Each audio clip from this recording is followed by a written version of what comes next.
Open your mind to a tale as old as time itself, sourced from a book of antiquity, the Bible. In the genesis of everything, before the first ray of sunlight kissed the earth, before stars were scattered across the cosmos, even before the concept of time itself, there was God. He existed without beginning, but solitude was not his state. In his divine essence, God was three distinct entities, coexisting harmoniously, each one equal and eternal. He yearned for companionship, for beings to share his existence.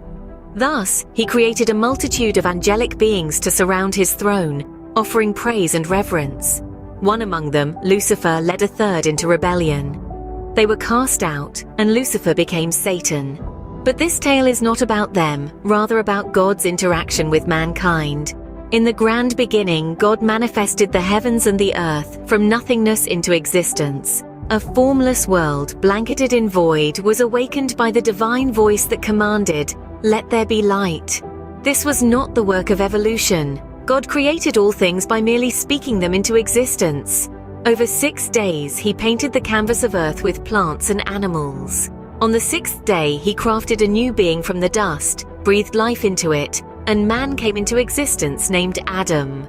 God conversed with Adam daily and life was blissful. Seeing Adam's solitude, God created Eve from Adam's rib, a mate for him. They were innocent, unashamed of their nakedness, and they began to populate the earth. Such is the tale of the genesis of everything, a divine narrative of creation and companionship. The Garden of Eden, the paradise where Adam and Eve dwelt, was a utopia where they communed with God. In its midst, 2 trees stood, the tree of life and the tree of knowledge of good and evil. God commanded Adam and Eve not to eat from the tree of knowledge, warning that disobedience would result in death. However, Satan, disguised as a serpent, convinced Eve to taste the forbidden fruit. She shared it with Adam, and their eyes were opened to their nakedness.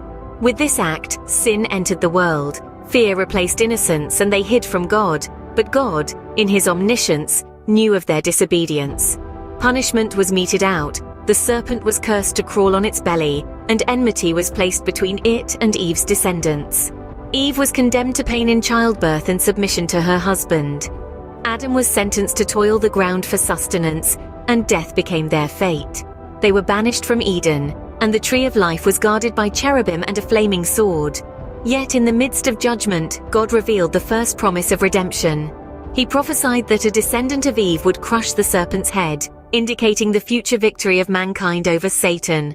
This prophecy pointed to Jesus Christ, who would conquer sin and death. Thus, even in the fall of man, hope was kindled. Join us in the next episode as we continue the journey through the pages of Genesis.